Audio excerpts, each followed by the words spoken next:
All morning, this is Fox 61, Connecticut's news station.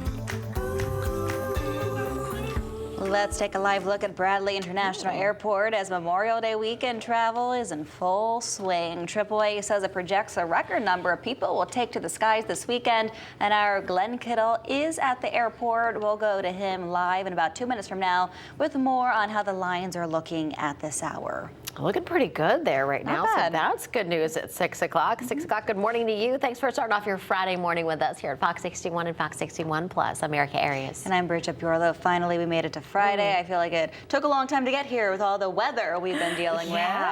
Yeah, absolutely. Yesterday was a super soaker of a day. Not only that, I love watching Bradley International. It just makes you kind of feel all giddy, like someone's Like going excited. somewhere. Going somewhere tropical. Yeah, you're going somewhere. Away from the cold. I'm just envisioning someone putting their sunglasses on. They have their sunscreen in their bag and they're all ready to go. Yesterday we had near record, or actually a new record low max temperature, meaning that it was the coldest record high in the books. We've been the coldest, I think it was back in about 100 years ago when we were colder. So 50 degrees over in Hartford. The new record is 49 in Windsor Locks, 47 in Waterbury. Right now on our satellite and radar picture, you can actually see that low that's still spinning over portions of the Cape. That's going to continue to pull away. We're going to get mostly cloudy skies, and then back off to the west is this system here. And this may bring a shower or two to the area this afternoon. Right now, though, precipitation chances are pretty low, and there's actually a little peak of sun right here at 7 a.m. So maybe a pocket of sunshine, but overall the clouds are going to win out throughout the day today. And then again, that rain chance is pretty low throughout. Temperatures right now are in the 40s to near 50 out the door. They'll be only in the middle 50s this afternoon, so it will be quite chilly over the course of the afternoon. But improvements are on the way for Memorial Day weekend.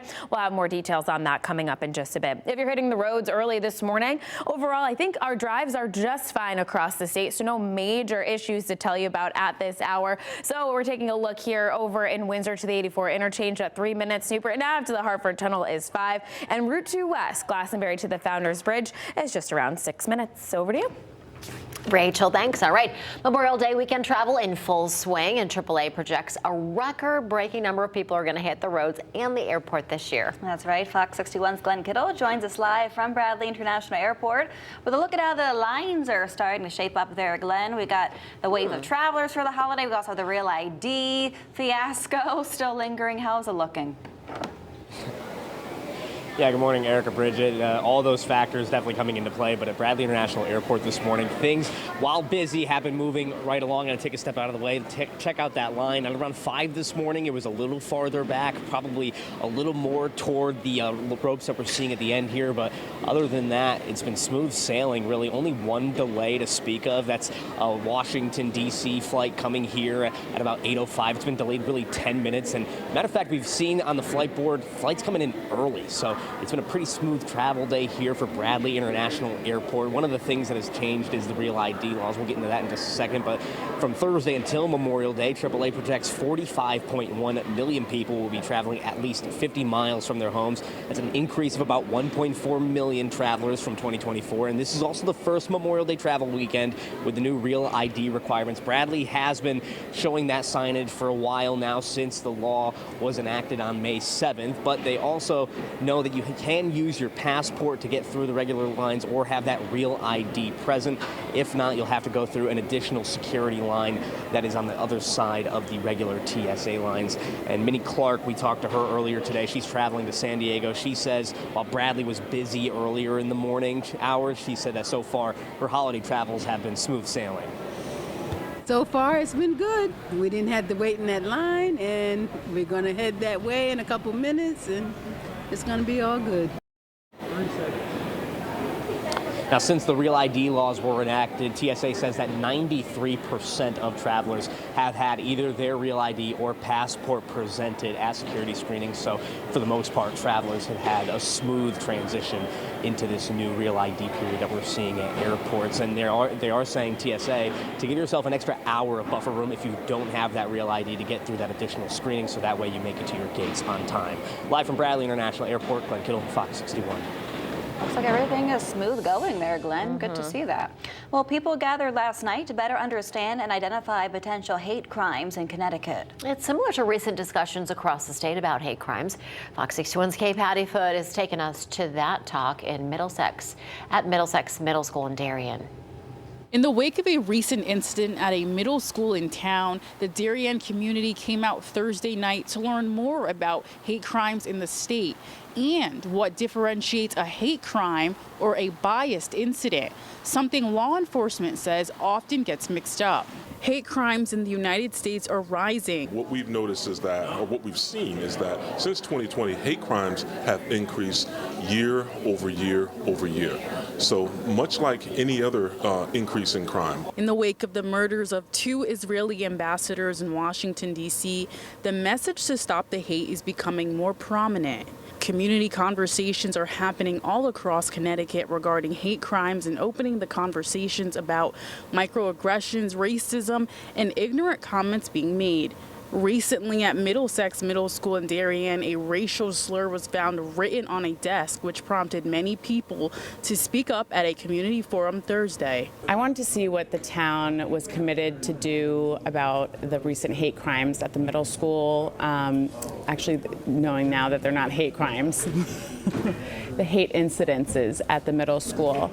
I've been working on the DEI committee for my elementary school for quite some time, and I feel like we continuously come up against these issues, and we need to find ways to educate our families and our students and our community. Law enforcement differentiated hate crimes and bias incidents at Thursday's forum. Hate crimes are criminal offenses motivated by race, gender, religion, and gender identity. Biased incidents are acts of prejudice that involve violence, threats, or property damage. Officials say a number of reasons why hate crimes go unreported are because of lack of awareness, fear of consequences, distrust, and accessibility. Among those in the crowd was Darien Superintendent Dr. Alan Adley. He said he was disappointed when he learned of the incident. Because we've been working on making inclusive environments for all of our students for many, many years. This is a priority for us. It's a gold priority for the Board of Education, for our administrator and for our staff, just to make inclusive environment for all students. And while the racial slur is not being considered a hate crime, people still wanted to speak about it. It's not just the N-word written on the desk. It's the microaggressions. That is my point. Among some of the many pieces of advice given at Thursday's session, law enforcement officers emphasize the importance of reporting incidents so they can track it better. In Darien, Kay Pattyfoot, Fox 61. 6:08 right now, and the man accused of killing his ex-girlfriend with an axe in 2022 was sentenced at Milford Superior Court yesterday. Several members of Julie Minogue's family were in attendance. They spoke on her behalf on what that loss means to their family. Fox 61's Jamel Johnson is in Milford with their emotional day in court. It was an emotional day in Milford Superior Court as the man who just months ago pleaded guilty to killing his ex-girlfriend with an axe is sentenced to 40 years in jail. Her family made it clear that time does not heal all wounds. The gruesome murder happened in 2022 when police say Ewan DeWitt entered Julie Minogue's home and killed her with an axe while 2 of her children were home. Prosecutors say Minogue had gotten a restraining order against DeWitt about a week before the murder. At one point during the sentencing hearing, DeWitt had to be restrained while the prosecution was talking, and a judge warned him if he did it again, he'd be removed from the courtroom. Uber.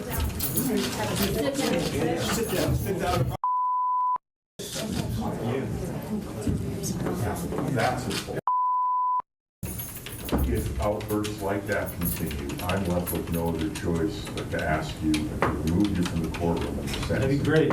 In court for DeWitt's sentencing, several members of Minogue's family, including one of Minogue's sons, her sisters, and her parents. They all spoke on the type of person Julie was and what their family has missed since her death. I often lie awake at night thinking about the last few moments of her life and what they must have been like.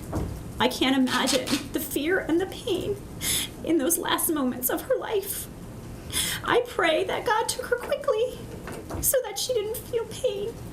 He denied me and my family the right to see my daughter even before her funeral, because he mutilated her. And we couldn't even see her or say goodbye to her. No mother should ever have to suffer the pain he inflicted on myself or my family. My family, my brothers, and my mother can now rest in knowing this monster, this so-called human being we put away for what should be the rest of his pathetic excuse for life. In my mind, the defendant will be receiving a very favorable sentence, but I do acknowledge that he will be incarcerated and society will be protected from his evil for decades. My family, however, received a life sentence as my daughter was taken away forever. In addition to his sentence, the judge also issued 2 protective orders on DeWitt, both set to expire in 2065, the same year his sentence ends. In Milford, Jamel Johnson, Fox 61. Jamel, thank you. 6:10 is your time, and union machinists at Pratt & Whitney are expected back on the picket lines this morning, and Senator Richard Blumenthal is expected to join them during the day over at the East Hartford and Middletown facilities. It comes as negotiations were supposed to resume yesterday between Pratt & Whitney and the union. We have not received an update on how those talks went. We do know that workers have been on strike for more than 2 weeks now, and as of this week, health insurance has been suspended for workers who are striking.